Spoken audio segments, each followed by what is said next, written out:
Muy bien. Este, Voy a comenzar, cuando menos lo que el tiempo nos permita, nos quedan como 9 minutos, comentando algunos aspectos que les pido que tomen por ahí en consideración para la evaluación, ¿sí?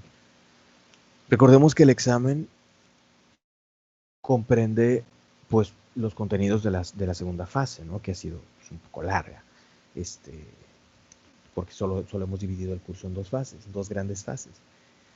Entonces, bueno, vámonos hacia los primeros temas que estuvimos revisando por ahí, que tenían que ver con cuestiones del absolutismo, el análisis de Perry Anderson, de Barodio, etc.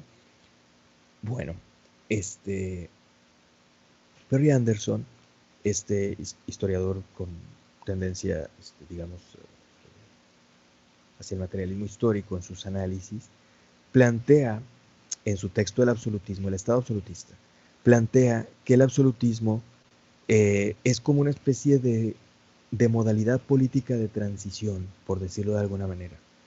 Es una reorganización y una potenciación de la dominación feudal o nobiliaria, dice Perry Anderson. Una reorganización y potenciación de la dominación feudal o nobiliaria. El absolutismo. ¿A qué se refiere con esto?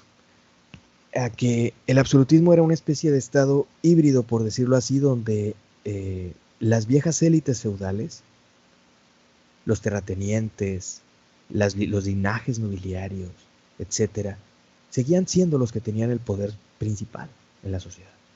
Los que tenían el dominio de la tierra, las decisiones políticas, etcétera, etcétera. Ellos seguían siendo los que estaban ahí. Eran los que tenían la voz y voto en las asambleas representativas donde las había, como el Parlamento en Inglaterra, etcétera, ¿no? El Estado absolutista, entonces, aunque concentra el poder en la figura del monarca, no anula el poder, tanto político como económico, de las demás élites nobiliarias, de los grandes terratenientes, de los señores feudales, del clero, obviamente, también, etcétera, ¿no? Por eso lo plantea Perry Anderson como un sistema o como una especie de aparato de reorganización de la dominación feudal y nobiliaria. Obviamente, de manera paralela, hay un ascenso emergente de la burguesía, que cada vez va adquiriendo mayor poder económico y que a medida que va acumulando un mayor poder económico, va exigiendo un mayor poder político. Pero esto no se da de la noche a la mañana. Eso que la historiografía de corte marxista le denominaba las revoluciones burguesas, ¿no?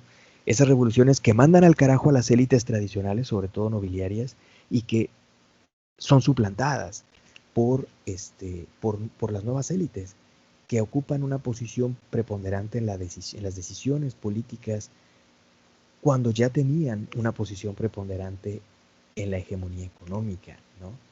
Como la Revolución Inglesa del siglo XVII o como obviamente la Revolución Francesa, etcétera. Son planteados como procesos donde se da justamente este desplazamiento, donde las élites burguesas desplazan a las anteriores élites nobiliarias, que en el Estado absolutista, en el antiguo régimen, como se le empezó a llamar a partir de la Revolución Francesa, pues habían conservado una posición preponderante. Recordemos por ahí, no me acuerdo si había salido a colación este tema por ahí previamente en la exposición de alguno de los equipos, pero consideremos, por ejemplo, como en el caso, no, fue un pensamiento político, perdón. En el caso de Inglaterra, a principios del siglo XIX, tenían una gran posición en la representación en el Parlamento, los que se les empezó a llamar burgos podridos. Eran ciertos distritos que, pues en la época de preponderancia agrícola, feudal, etcétera, pues tenían mayor importancia bajo el dominio de algún noble y por la productividad agrícola que tenían. Pero en esta época ya no eran esos los centros más importantes, eran los centros industriales en ascenso, los centros urbanos, industriales, etcétera, en ascenso. Entonces tuvo que haber, pero digamos, forzada, una reestructuración en esto. Entonces, bueno, todo este rollo para plantear que, según el análisis de Perry Anderson, el Estado absolutista podemos interpretarlo como lo vuelvo a repetir, un órgano o aparato de reorganización y potenciación de la dominación feudal o nobiliaria. Paralelamente, estando ahí el ascenso emergente de la élite burguesa. Ok, siguiente punto a considerar.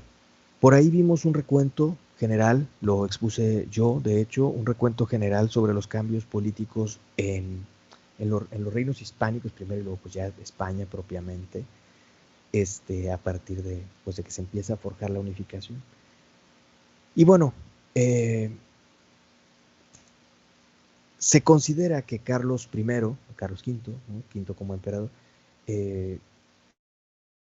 fue forjando una especie de gobierno absolutista. Ya sus abuelos, los reyes católicos, pues habían ido emprendiendo un control hasta el mayor punto posible de las élites de los nobles, ¿no?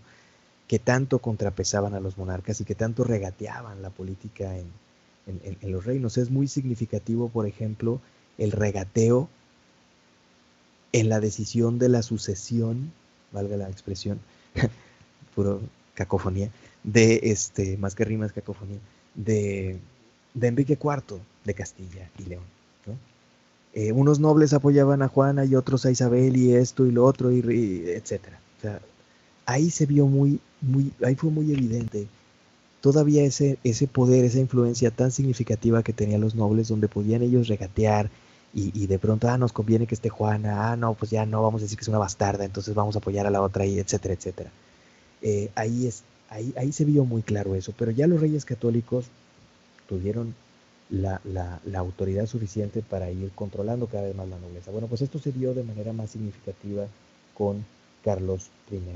Sin embargo, enfrentó algunas rebeliones.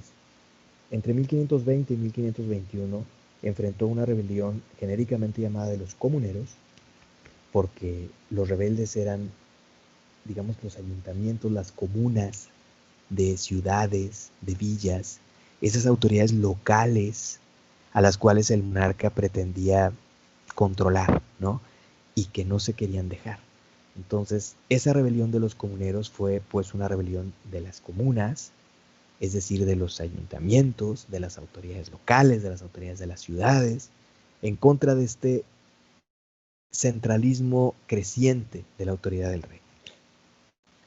Bien, ese es otro punto por ahí que quisiera que destaquemos. Otro punto, y ya con esto cierro por hoy, es nuevamente, y esto por supuesto se vincula con lo que nos expuso el equipo hace un ratito, y ya habíamos comentado algunas cuestiones por ahí previamente. Recordemos que a partir de Carlos I, pues se instauró la dinastía de los llamados Austria o Habsburgo, ¿no? en España.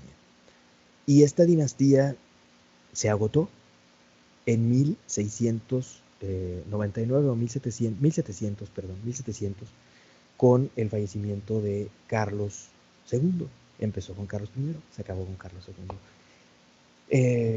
Carlos II, llamado el hechizado, pues bueno, era un pobre hombre que quién sabe qué tipo de problemas físicos tenía, varios, entre ellos esterilidad o impotencia, o quién sabe qué tipo de problema, digamos, sexual, que pues nunca pudo tener descendencia, aunque sí fue casado y todo, pero nunca pudo tener descendencia. Y bueno, pues con él se agotó la dinastía, ¿no? No había otro varón por ahí cercano, digamos, un hermano o un tío o qué sé yo, otro varón cercano dentro de la dinastía para que pudiera ser el sucesor. Si lo hubiera habido, pues él hubiera sido el sucesor, pero no lo había. Y bueno, pues se desató la Guerra de Sucesión Española, que fue bastante cruenta y bastante larga, ¿no?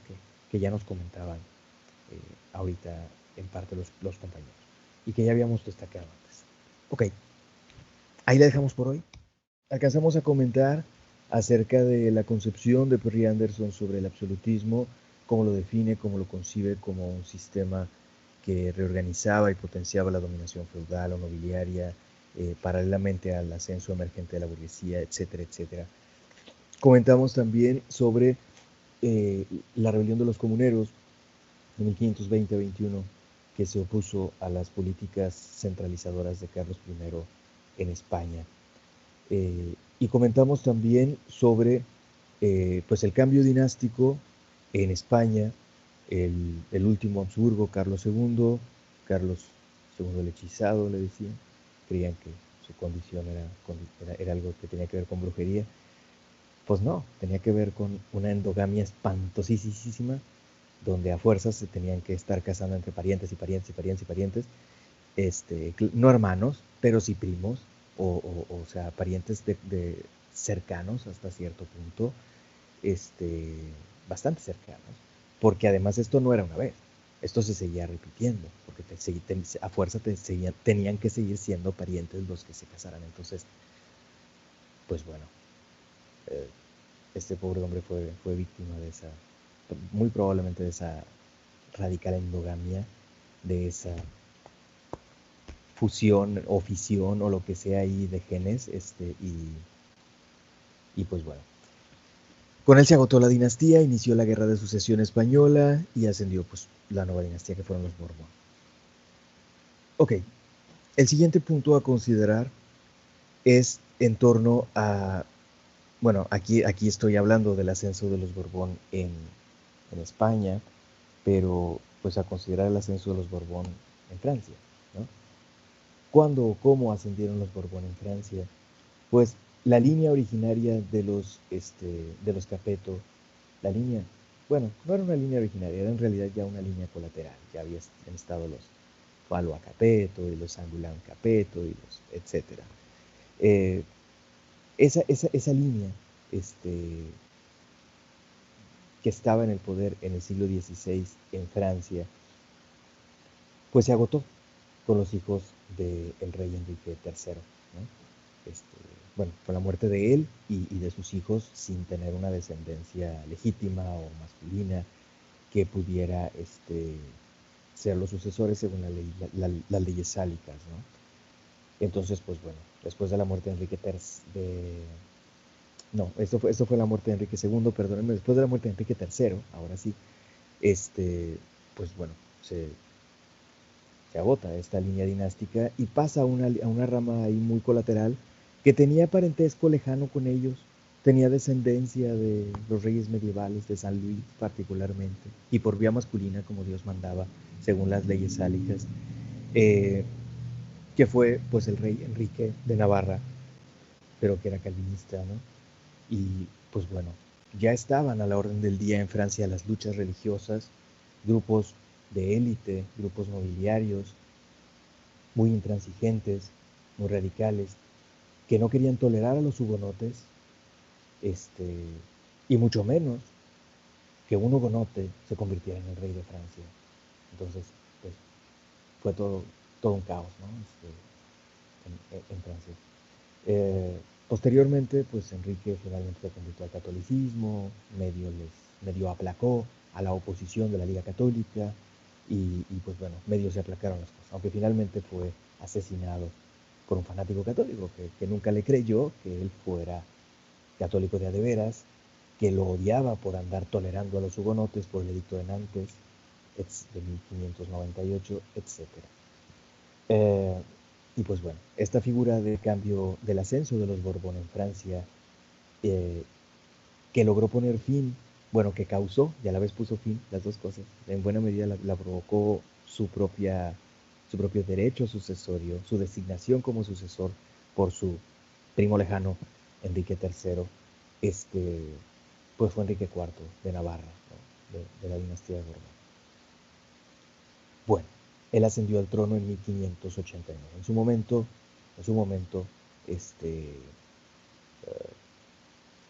comentamos este tema, ¿no? Ok, el siguiente punto a considerar, así como hablamos de algunas rebeliones que enfrentaron las tendencias centralistas de Carlos I en España, como la rebelión de los comuneros, pues también hubo rebeliones similares en el caso de Francia. Momentos en los cuales la autoridad central del monarca parecía verse debilitada, parecía haber una especie de vacío de poder, porque el monarca llegaba al trono siendo un niño pequeño, como fue el caso de Luis XIV o el caso de Luis XV también, ¿no? El monarca llegaba al trono siendo un niño muy pequeño, entonces estaba bajo la regencia de su madre, bajo la regencia de algún primer ministro o algún noble, eh, el cardenal Mazarino en el caso de Luis XIV, etc. Y este aparente vacío de poder por tener un rey niño, gobernando un cura y una mujer, o sea, esto probablemente generaba la idea de, bueno, pues de aquí somos, ¿no? Vamos a aprovechar. ¿Y quién aprovechaba eso? Pues los nobles que estaban en contra, algunos nobles, digamos, regionalistas o autonomistas que estaban en contra de esa centralización del poder por parte de los monarcas. Por lo tanto, se desató, para mencionar un ejemplo, que es el punto que les pido considerar, se desató una rebelión en Francia, una insurrección, en contra de ese centralismo monárquico entre 1648 y 1653. 1648 y 53. Durante la minoría de edad de Luis XIV, la regencia de su madre, Ana de Austria, princesa española, bueno, había sido princesa española, la viuda de Luis XIII. Y por supuesto estaba también ahí el cardenal Mazarino, ¿no? Pero aunque él no era el regente, pero era pues el brazo derecho de la reina, entonces, bueno. Esa rebelión se llamó la rebelión de la Fronda. Fronda, ¿sí? Por ahí lo vimos también en su momento, a lo mejor lo tuvimos que ver muy rápido, por ahí están en las presentaciones que les compartí, que están aquí en los archivos del equipo, ¿no? Aquí en Teams. Pues es pues la rebelión de la Fronda. Ok. Hubo otras rebeliones posteriores, ¿no?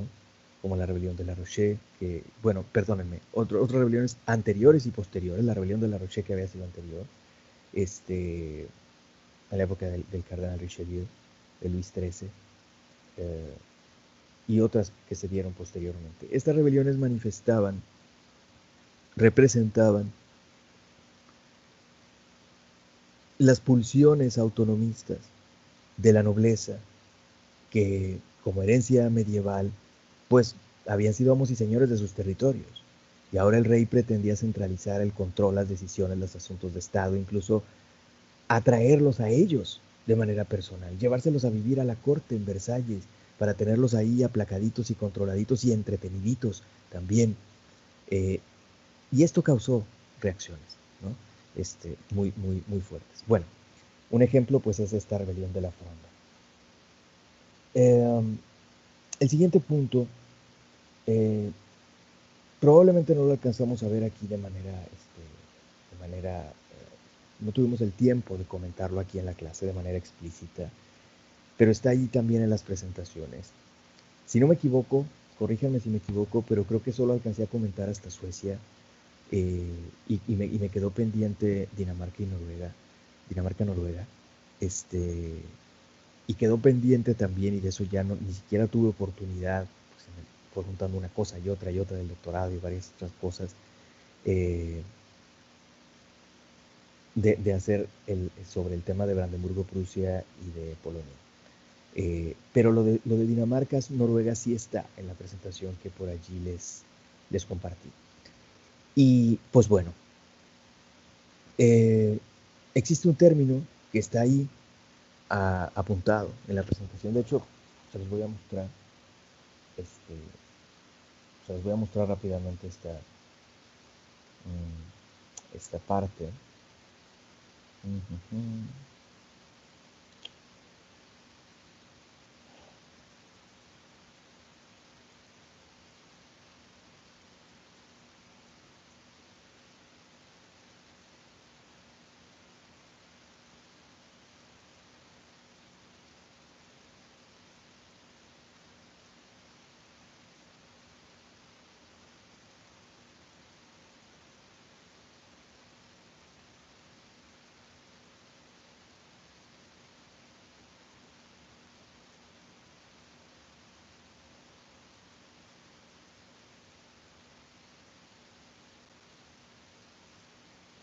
Bueno, vimos en su momento acerca de Ay, acerca de cómo habían estado unidos hacia fines de la Edad Media los reinos de Suecia, Noruega, Dinamarca, pero posteriormente pues se habían dividido. Alcanzamos a hablar acerca de Noruega, perdóname, acerca de Suecia y... A ver, ¿dónde está?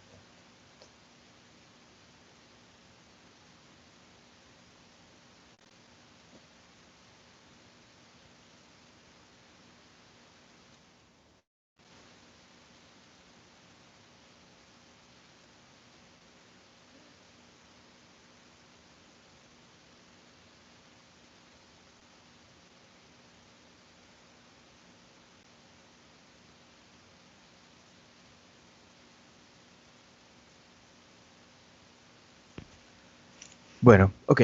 A partir de aquí comienza el recuento en torno a Dinamarca, centrándome también pues, en la sucesión de los monarcas, ¿no? Lo que quiero destacar, bueno, ahí ustedes lo pueden revisar, perdón que no me detenga más por tiempo, pero lo que quiero destacar es este término que se acuñó, que se empezó a utilizar en la época del rey Federico III, que reinó entre 1648 y 1670. Eh, Hacia 1660 aproximadamente, este monarca pretendió disolver las asambleas, atribuirse a sí mismo poderes, digamos, omnímodos, poderes absolutos, establecer a su propia monarquía como dinástica, por derecho propio, porque había sido una monarquía electiva, ¿sí? Donde la elección y la ratificación de la asamblea, como parlamento de este reino, pues era algo esencial. Sin embargo, este monarca, en un momento de popularidad, aprovechando la división entre las otras élites, hacia 1660 entonces anuló algunos compromisos que había hecho al asumir el trono a favor de la asamblea, a favor del consejo. Asumió un gobierno absolutista y una monarquía hereditaria donde pretendía anular la atribución que la asamblea, que el, digamos, parlamento danés tenía sobre la elección de los monarcas. Y a este proceso se le denomina enevældde, ¿sí? Ahí está la palabra, ahí está el término, es lo que quería mostrar, ¿sí? Ok.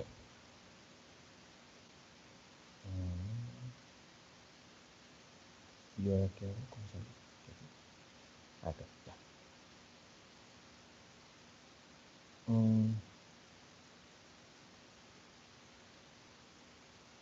Ok, ya está.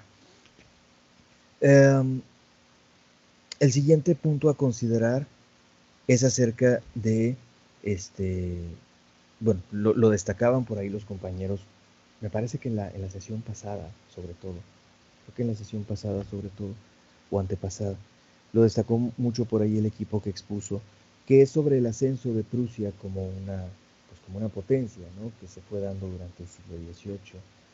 Eh, el monarca prusiano que transitó de la condición de que Prusia fuera un ducado a que se convirtiera en un reino, ¿no? Que consolidó el poder monárquico, que tuvo grandes éxitos militares en las guerras, en las múltiples guerras del siglo XVIII, ¿no? Como las guerras de sucesión o la guerra de los 7 años, eh, y que destacó también por ser muy autoritario con su propia población, fue el rey Federico II, el Grande, ¿no? Federico II de Prusia. Mm, con él transitó entonces el territorio de ser, este, de ser un ducado, un electorado por el lado de Brandenburgo, a ser pues un reino, ¿no? Y un reino que comenzó a destacar en el escenario geopolítico europeo. Bien, el siguiente punto a considerar es el octavo. Pues bueno, es algo quizá un tanto obvio, ¿no? Pero considerar la reducción y finalmente el reparto, la desaparición de Polonia, ¿no? La reducción de su territorio, etc. Polonia siempre se mantuvo como una monarquía electiva, con los poderes del monarca limitados. Tuvo el infortunio de que después de haber sido una potencia importante en la mancomunidad polaco-lituana, pues se vio, digamos, reducida su fuerza y estaba rodeada de grandes potencias muy crecientes, ¿no? Como la propia Prusia, de la que acabamos de hablar, obviamente el Imperio Austriaco, el Sacro Imperio, y Rusia, por el otro lado, ¿no? Y entre estas tres grandes potencias, pues bueno, se comieron a este pobre vecino que no supo mantener la fuerza que originariamente había tenido. Y pues bueno, Polonia fue repartida, parte de su territorio, en 1772, otra parte, otra vez entre estas tres potencias, en 1793. Y por último, ahora sí para borrarla del mapa, en 1795. Hubo tres grandes repartos de Polonia. Los primeros obviamente la redujeron y la redujeron hasta que finalmente el tercer reparto desapareció, ¿no? Polonia no resurgió hasta el fin de la Primera Guerra Mundial, como ustedes lo saben. Y pues bueno. Un último punto a comentar por hoy.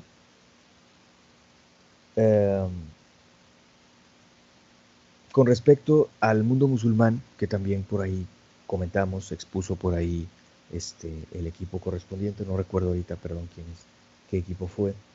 Con respecto al mundo musulmán, en el Imperio Turco Otomano,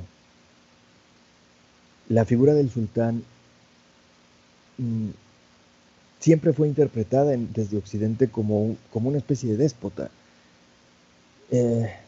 Y quizá en parte, y solo en parte lo subrayo, pues no estaban completamente errados. El sultán poseía prácticamente la totalidad de las tierras cultivables y pastoriles del imperio. Su autoridad pues era lo que llamaríamos en Occidente absolutista, personalista, sin contrapesos prácticamente, ¿no? Y pues bueno, esta fue ese carácter, digamos, autoritario, despótico, centralizado, que se forjó en el imperio turco otomano en torno a la figura, a la persona del sultán, que a la postre pues asumió el título de califa, que era visto más como una especie de título honorífico, una especie de título simbólico, espiritual, porque en realidad su autoridad política se concentraba en su condición, en su título como sultán, ¿no? Ok, bueno, la dejamos ahí por hoy. Habíamos llegado hasta el punto 9, paso al punto 10. En el punto 10 les pido de favor que revisemos en relación a los Países Bajos. Si recordamos, por ahí hablamos sobre ese tema. También de los Países Bajos, cómo se fue gestando la insubordinación, digamos, la rebeldía con respecto al dominio español. Y bueno, entre 1579 y 1580 se concertó el Pacto de Unión en Utrecht, o la Unión de Utrecht, que fue la esencia de este pacto de unión, pues era la oposición al dominio español. Tenía también ingredientes religiosos, oposición a la Inquisición, una serie de cosas, pero su manifestación, digamos, más clara, pues era esta especie como de declaración de independencia, por decirlo de alguna manera. Se desarrolló o se concertó entre 1579 y 81 y fue la base, esta unión de Utrecht, de diversas provincias de los Países Bajos, pues para la posterior constitución de la República Neerlandesa o de la República de los Países Bajos o República Holandesa, como le decimos generalmente. Ok, otro punto que les pido por ahí que revisemos es acerca del mercantilismo como tendencia del capitalismo. El mercantilismo es una modalidad, una tendencia del capitalismo, se empezó a desarrollar desde fines de la Edad Media. Su clímax fue ya durante la época moderna, siglos XVI, XVII, buena parte del XVIII. Más o menos a mediados del XVIII empezó a gestarse pues lo que le llamamos liberalismo, ¿no? Que se establece su manifiesto, digamos, con la riqueza de las naciones de Adam Smith en 1776. Pero antes entonces, desde fines de la Edad Media y hasta mediados del siglo XVIII, pues predomina esta modalidad de capitalismo llamada mercantilismo. ¿Y qué la caracteriza? La caracteriza, por ejemplo, el intervencionismo del Estado en la economía, la búsqueda de una balanza comercial favorable, es decir, siempre buscar a nivel macro, a nivel de la economía nacional, siempre buscar vender más de lo que se compra. La concesión de monopolios. El Estado concesionaba monopolios a compañías, etcétera, etcétera, a diferentes tipos de compañías. Ocurría, lo vemos de manera muy evidente con la corona española, ¿no? Todo estaba muy controlado, regulado, incluso los puertos, las rutas, todo eso, ¿no? Eh, el afán por acumular metales preciosos, el bullionismo o bullionismo le llaman algunos, esa especie de obsesión, ese ser puercos traga oro, como les decían los indígenas a los españoles después de la matanza de Alvarado del Templo Mayor, esa obsesión con acumular metales preciosos. Bueno, son algunos de los rasgos del capitalismo mercantilista. Siguiente punto a considerar. En el proceso de la Guerra de los 30 años, en una de sus primeras etapas, una etapa que se desarrolló en Bohemia, algunos bohemios, algunos de las élites bohemias que simpatizaban con el protestantismo, se oponían al dominio de los Habsburgo sobre Bohemia y defenestraron, o sea, literalmente aventaron por las ventanas, los mandaron a que reventaran ahí abajo, los tiraron a los representantes del emperador. Y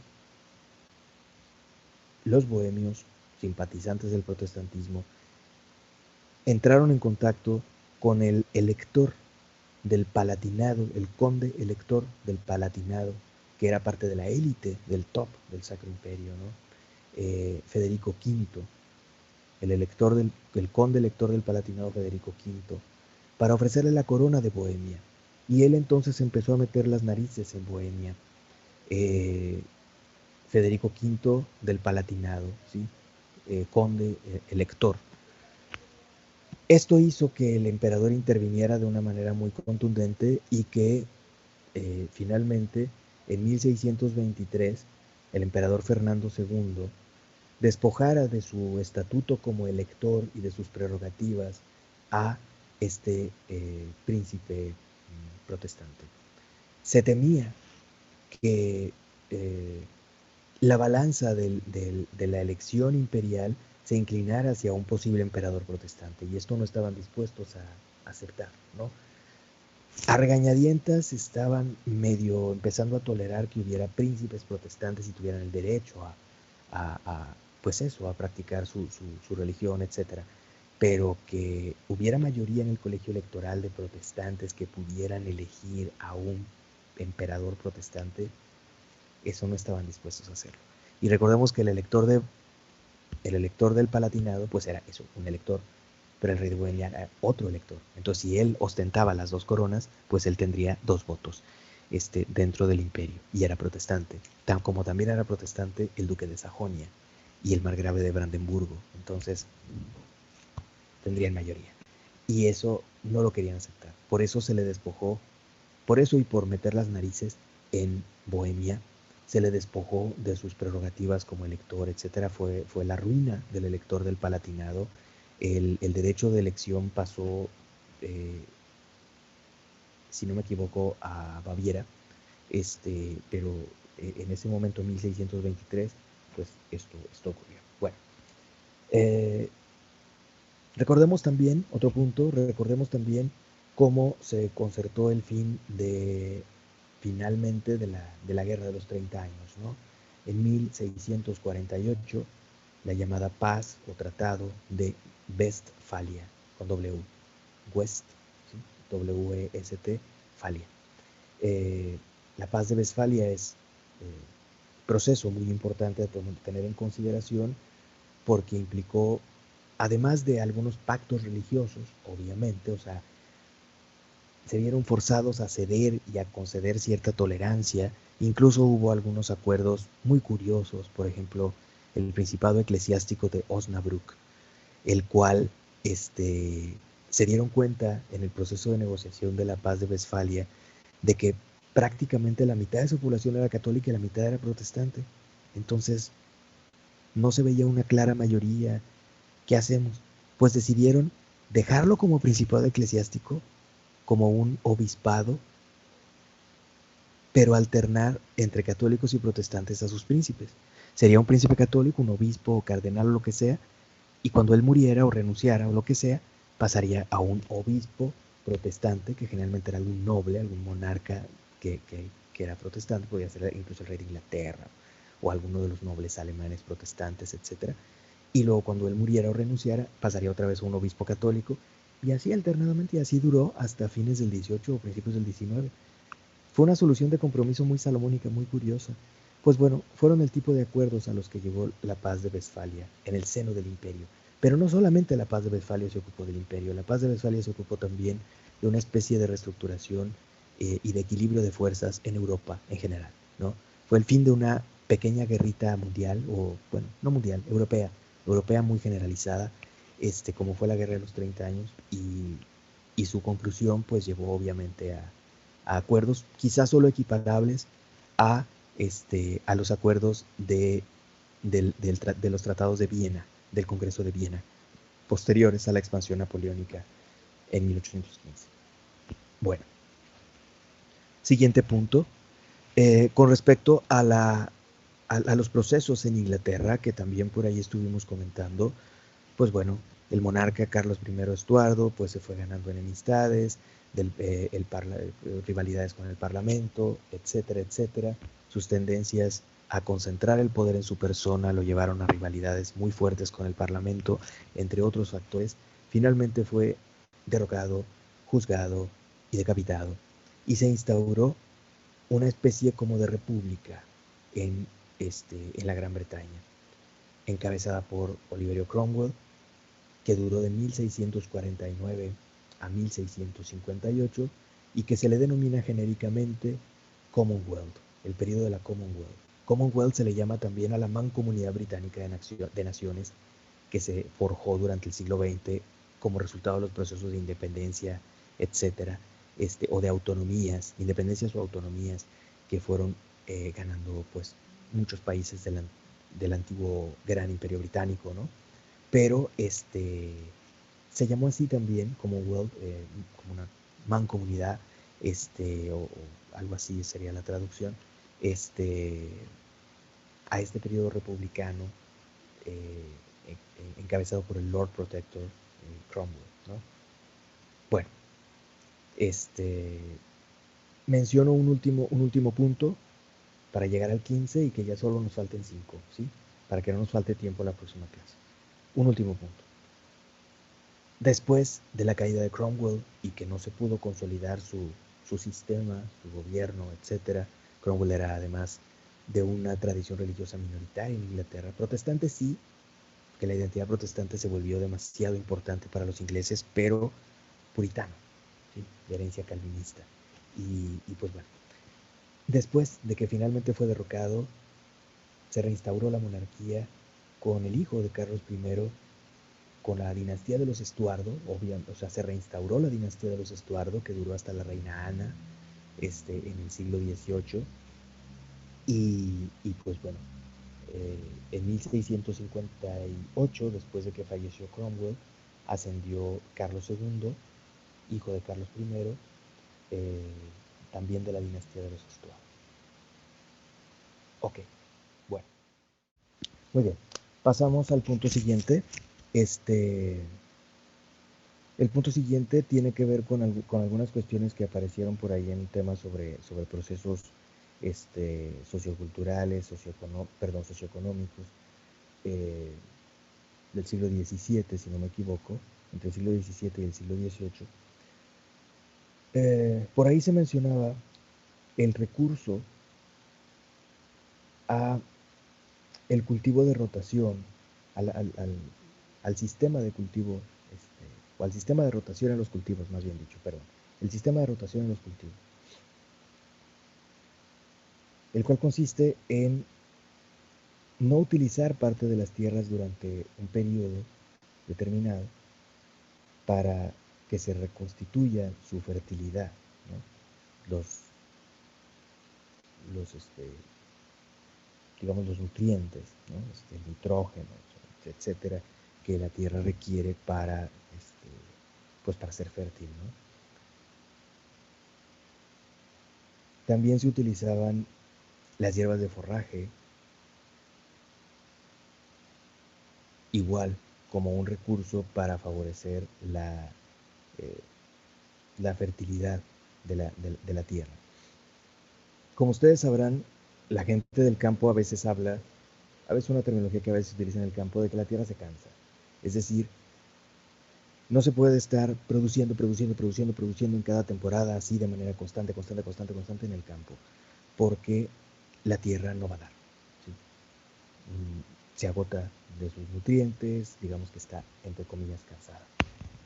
Entonces, se requiere algún tipo de estrategia más allá solamente del riego, etcétera, que es, digamos, lo ordinario, pero se requiere algún tipo de estrategia para inducir a que se pueda regenerar esa fertilidad de la tierra. Puede ser a través de la rotación de cultivos. En este caso puede ser, por ejemplo, en una temporada sembrar un cultivo y en otra temporada otro y en otra otro, porque esa alternancia puede favorecer a la fertilidad de la tierra. Pero también se puede funcionar dividiendo las tierras en diferentes parcelas, sembrando en una parte, dejando descansar otra u otras, y luego sembrando en la siguiente temporada en otra parte, dejando descansar a las demás, y así sucesivamente, para que se dé esa regeneración de de la fertilidad de la tierra. ¿Por qué esto es tan importante? Se había empezado a desarrollar desde la Edad Media, pero sobre todo fue muy recurrente en la época moderna como, como técnica para la producción agrícola. Estoy hablando de la rotación de cultivos, del uso de hierbas de forraje, de ese tipo de estrategias. ¿Por qué es tan importante? Porque favoreció muchísimo la producción agrícola en el siglo XVIII, porque fue permitiendo paulatinamente, poco a poco, que la productividad del campo fuera más eficiente, que no toda la población tuviera que estar dedicada a producir lo que necesitaba para comer o para que comiera la sociedad. Una agricultura de autoconsumo, de autosubsistencia, etcétera, etcétera. No estaba ya orientado tanto hacia eso, sino a, uh, a una producción más intensiva, ¿no?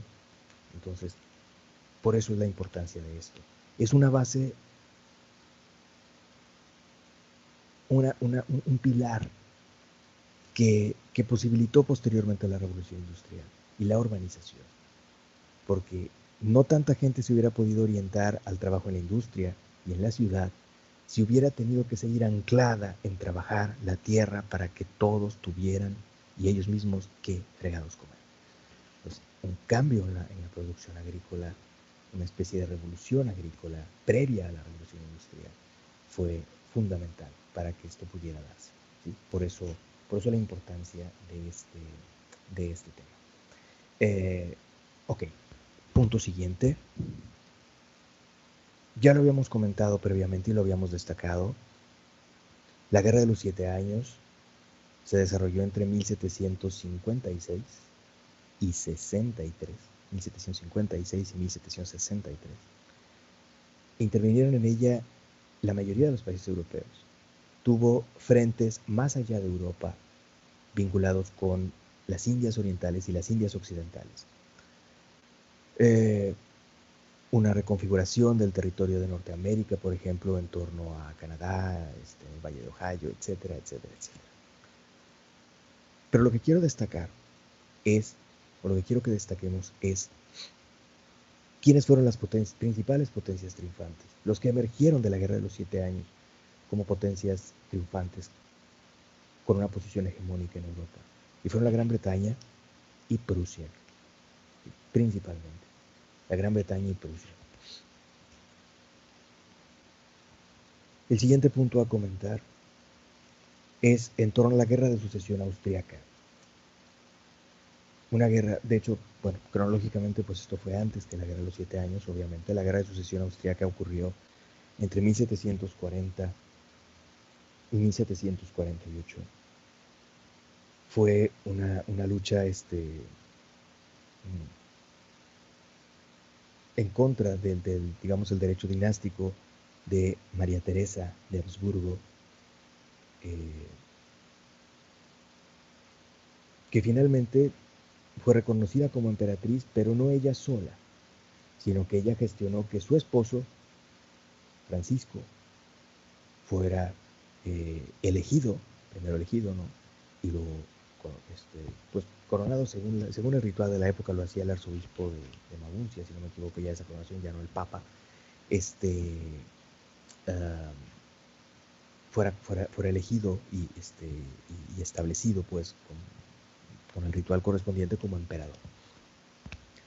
Ella también se quedó como emperatriz, por supuesto, o sea, en realidad ella tenía más derecho que él, pero bueno, fue parte de la bronca y de la guerra de la guerra de sucesión austriaca.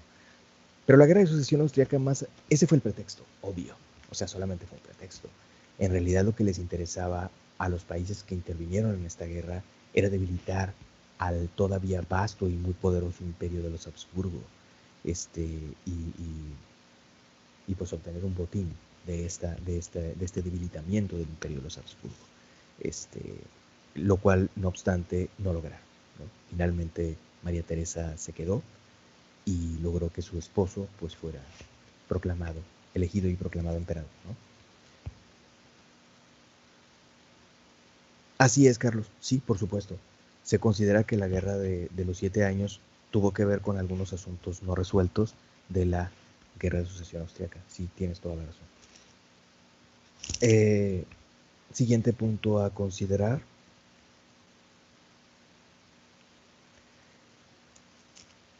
Por ahí, la clase antepasada, estuvimos comentando acerca de algunas cuestiones del pensamiento ilustrado, etcétera, etcétera. Y por ahí salía a colación, lo comentaron los compañeros que expusieron, que entre los siglos XVII y XVIII fueron brotando algunas posturas en torno algunas posturas filosóficas, metafísicas en torno a la existencia de Dios,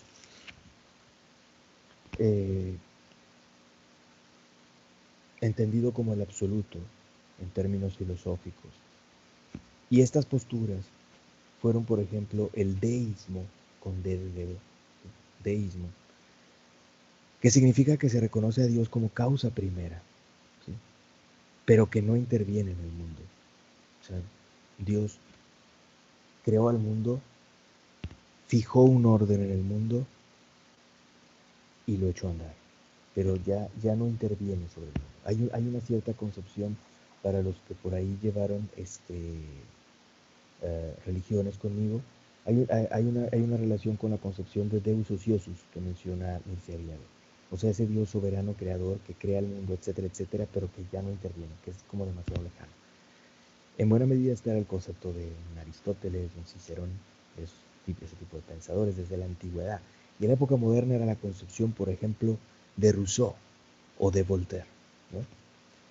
Otra postura era el panteísmo. De alguna manera, equiparar a Dios y a la naturaleza. Esta era la postura de Giordano Bruno, le costó ser quemado vivo, pero también era la postura de Baruch Spinoza, que acuñó una expresión que dice Deus sive natura, que quiere decir Dios o la naturaleza. Es decir, son, digamos, como alternables, o sea, es lo mismo, Dios y la naturaleza. Hay una equiparación de Dios y de la naturaleza en estas concepciones panteístas como la de Bruno o la de Spinoza. Otra postura que también se desarrolló fue simplemente el ateísmo. Prácticamente por primera vez en la historia, aunque hubo algunos antecedentes antiguos,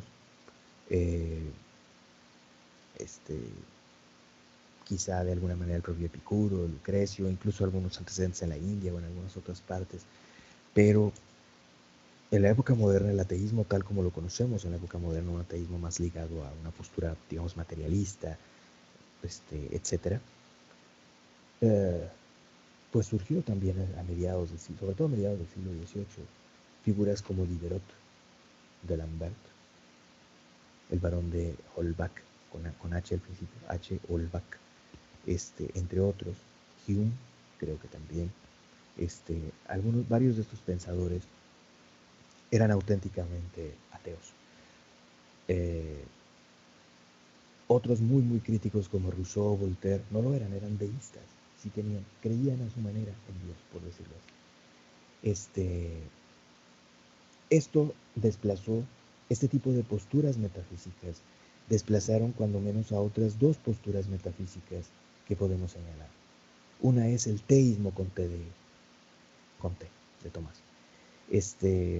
El teísmo es una postura por la cual se cree en Dios, que Dios creó al mundo, que Dios le puso un orden al mundo, pero que Dios además interviene en el mundo y que esto de alguna manera se puede conocer tanto a través de la fe como a través de la razón, ¿no? Estas verdades divinas, por decirlo así, o esta realidad divina, se puede conocer tanto a través de la fe como a través de la razón. Lo que se llama teísmo es, para decirlo rápido, obviamente la postura oficial pues de la mayoría de iglesias cristianas, ¿no? Por otro lado, tenemos a otra postura que algunas tradiciones cristianas todavía siguen conservando, que es una postura que se llama fideísmo, ¿sí? O sea, el deísmo, el panteísmo, el ateísmo, ese tipo de posturas metafísicas tendieron a desplazar, al menos como posición de los intelectuales de la época ilustrados, a el teísmo, con T, que era, por ejemplo, la postura de Santo Tomás, de la herencia escolástica, ¿no? Pero también al fideísmo, ¿sí? Que es lo último que voy a comentar de este punto, el fideísmo. Fideísmo. ¿Qué quiere decir el fideísmo? Pues la base del fideísmo es el viejo axioma de Tertuliano, credo cuya absurdum, lo creo porque es absurdo. O sea, las verdades de fe trascienden a tal grado a la razón que resultan absurdas. No absurdas porque sean estúpidas, sino absurdas porque trascienden a la razón. Porque son como esa locura y escándalo de la cruz, como decía San Pablo por ahí en una epístola. Trascienden a la racionalidad. Esa es la idea.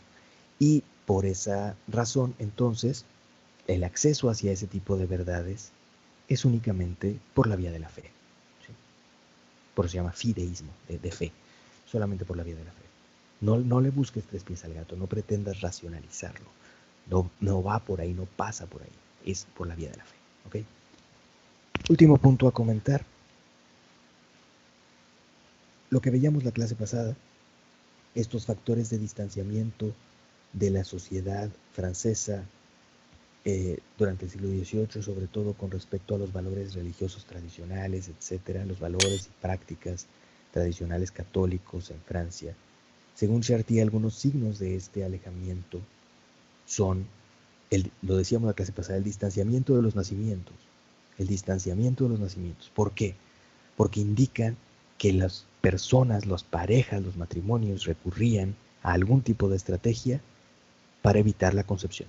¿Sí? Podía ser el coito interrumpido o podía ser otro tipo de estrategia, pero recurrían a alguna estrategia para tratar de evitar la concepción. Y eso implicaba un alejamiento de la moral tradicional, donde la única justificación para una relación sexual es que esté, entre comillas, abierta a la vida. Entonces, si no está abierta a la vida es por puro placer, entonces es hedonismo, entonces es pecaminoso, entonces etcétera, etcétera. Entonces, eso se supone que se aleja de la moral tradicional.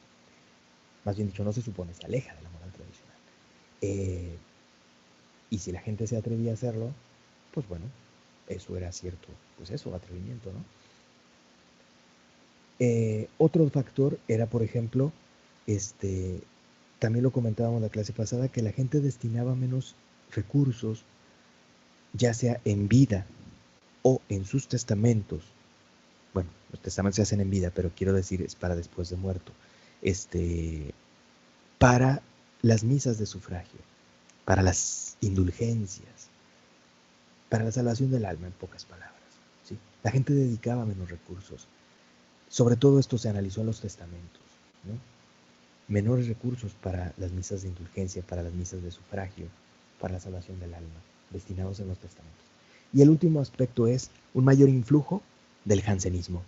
El jansenismo era una doctrina considerada herética, se había desarrollado desde el siglo XVII, era una doctrina que de alguna manera tenía cierta influencia calvinista. Podemos decir que era como una especie de híbrido de ese elemento de la predestinación calvinista con respecto a la doctrina de la gracia. Si nos tiramos un clavado hacia las minucias teológicas de esta doctrina, es un poco compleja. No quiero tirar un clavado hacia sus minucias teológicas, pero esta doctrina del jansenismo,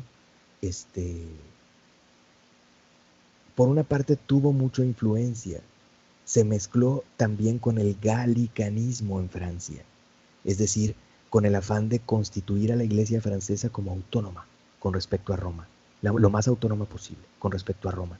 Se mezcló también con el regalismo, es decir, una gran vinculación de los clérigos con los monarcas, y donde los monarcas eran los que pretendían controlar la iglesia. El regalismo y galicanismo se mezclan, no más que galicanismo es un término específico para Francia, pero el galicanismo es un tipo de regalismo que también se dio en Austria y también se dio en España y en varias partes, ¿no? Y el jansenismo acabó por convertirse como en un comodín de alguien que era como, ¿cómo decirlo? Como heterodoxo, ¿no? De alguien que era heterodoxo en esa época. Y todavía hasta principios del siglo XIX se usaba mucho. Hay escritos del padre Mier, por ejemplo, donde él habla, es que no sé quién era jansenista, o a mí me acusaron de jansenista, o no sé qué. Pero bueno, tiene que ver entonces, para decirlo por último de manera muy simplificada, con una especie de pensamiento heterodoxo en relación a la doctrina oficial de Roma, ¿no? De la tradición católica. Bueno, se nos fue el tiempo. Hasta ahí esta recapitulación. Gracias a todas y todos por su presencia. Como quiera nos vamos a ver el día del examen, ahí nos despedimos, pero muchas gracias a todas y todos y ojalá que puedan acompañarnos ahorita en el evento que hay enseguida. Cuídense mucho y hasta luego.